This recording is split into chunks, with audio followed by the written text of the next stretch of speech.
Hello and welcome to your astrological vibrations for Thursday, November 7th, 2024 by Gaia Blooming. I'm Mimi, and our energy mantra for today is I keep developing my relationship with my shadow. No time like the present to look at our shadow, to look at our fears, to look at all these energies that we like to give our power to, that we like to cave to, that we give into fear around, and see where we're being called to shift. So, today has two things that I'm looking at strongly. One is the Moon-Pluto connection. This is the last Moon-Pluto conjunction of Pluto moving through the sign of Capricorn.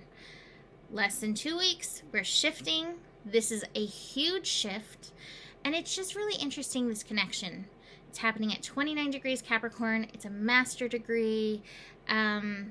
The 29th degree, it holds the potency of the sign. It holds the potency of the lesson. And the moon's like, watch me do what I do best. Like, uncover stuff. Uncover the malignant, the maleficent. Why are these the words that are popping up? These hidden, manipulative energies. And Capricorn is the sign of government. It is the sign of rules. It is the sign of structure. And so all of this is part of the unwinding. And what is happening is all part of the unwinding. And I will tell you, stay grounded and keep coming back into your power, no matter which side you were leaning into voting for, even if you were somewhere hanging out in the middle, no matter what, ground in, keep calling your power back to you, because we're gonna be going on a little ride still. I'm telling you. Like, everybody's feeling it. So, this Moon-Pluto energy, though, like, it might pull some of that power, control, manipulative, again, malignant energy out of you even. So just be aware of that in today's energy. It happens at 2:37 p.m., but I think you're gonna wake up feeling it and might linger for a little bit.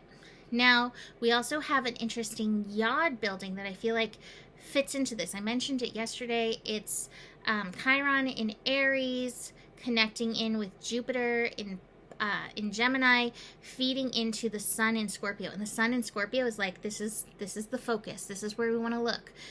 So this is healing for yourself, but it's recognizing some of the shadows in yourself, some of the projected energies within yourself, and fitting in with the Jupiter. Like, I love this quote, and I keep going back to it.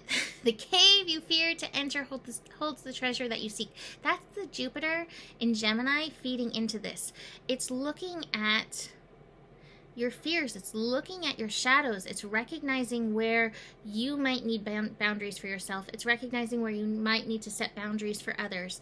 There's so many layers in this, but it's just holding space for that willingness and recognizing the healing that can happen for your truest self in engaging in this energy. And again, it's really easy to point fingers and sometimes good mirrors outside.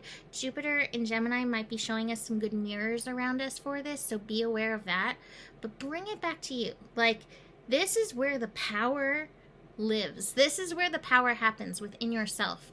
And this is where true change comes about. As we change and shift ourselves, it will be reflected outside. That's going to be more of Pluto moving into Aquarius's work, but there is some tower energy that we're going to have over these next couple weeks. 2 weeks, basically. So, Moon in Capricorn is connecting into Uranus, Neptune, and Pluto, those outer planets. This is all big changes. And all these outer planets are preparing to shift. Like, next year, 2025, oh my God, is a little bonkers with outer planet shiftiness. And so they're all kind of like finishing up the lessons. Specifically, Neptune in Pisces goes so deep into multiple lifetimes. And that's one of the things we have to recognize, that even as we are doing work and up-leveling in the here and the now, we're still processing layers of this. And Neptune in Pisces is really pushing this issue. More than anything, I trust the unfolding. I trust what God's Spirit Universe is doing. And I am learning every day to trust more and more my particular role in the unfolding, which I think is helping bringing forth lessons around consciousness and love, more so than worrying about like projection. It's not about that. Where are we? Right here and now. So speaking of here and now, we have the moon moving into Aquarius. Again, kind of like showing us what that bridge between Capricorn and Aquarius is meant to bring. It's such an interesting, I just love how they build upon each other. Capricorn, we really like learn and try to follow the rules, but Aquarius is like, I know the rules. I know where those rules aren't working. Thank you, phone. Here is where I break the rules. Here is where we find our ways to rebel. Here is where we find our individual ways that we're meant to rebuild, so to speak. So moon into Aquarius brings hopefully some inspiration, hopefully some joy in looking at the future. Don't get too stuck in the fear. Have your process. If you are upset about these election results, have your process, have your grief, and then step back into your power, remembering that's one thing. This is another, and this is where the truest power exists. And keeping that in mind can change everything. Moon is going to oppose Mars. As if we need that. Have your temper tantrums. Get that energy out. Does Mars hit 1 today? Mars does hit 1 degree today. So we might have a little Mars temper tantrum unwinding. I'm hearing the song Where is the Love by the Black Eyed Peas. It's here. So, but you might have a little feel fest. We also have Venus and Uranus. Ugh. Working a little bit of an in conjunct as well. Do we have a yod with Venus too? Let me see. Hold on really fast. I didn't even look to see if there was... No Venus yod happening at this time. But Venus and Uranus in this in conjunct. Relationships may feel a little funky. I feel like Venus in Sagittarius was like, I thought this was how it's going to go and this is how it's going to turn out, and now everything's kind of like feeling like upheaval. We still need the upheaval. We still have a lot of lessons to unfold. And so just keep that in mind. This is all part of the plan, but you may feel a little triggered in it. Whether it's your relationship with the government, your relationship with your partner, your relationship with yourself, your relationship with God's Spirit Universe, your relationship with how you think things should be. It's going to feel a little triggery, and that's okay. And see where you can trust the Spirit, trust universe, right? This in conjunct is happening at 25 degrees. That is a 7. So it is reminding us to lean into Spirit. I love this little note I keep right here with me. I am sustained by the love of Source.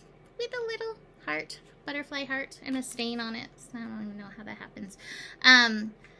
But that reminds me all the time in which direction I want to put my faith, my power, my leaning into. All right. Oh, let's look at the Shadow and Light card. So when I saw this, I was like, oh yeah. A Clockwork Pumpkin. Which brings to mind a Clockwork Orange, which I think we're kind of working through some of that stuff, right? But this connects in with the Aquarius energy. A wonderful idea, an aha moment. Do I need to look into this? I don't think I need to. It's just a reminder that there's some genius in here. And anytime we come up against challenges, it breeds new paths for inspiration. So keep that in mind. But watch for the whole dystopian government control, clockwork, weird orange stuff. We do have the politics card in here. Obviously, this is on the mind of so many. What I say with this is come back to your own truth. Try to give as little attention to this as possible. Try not to feed the beast. It's like nothingness is with it. Stop feeding the beast.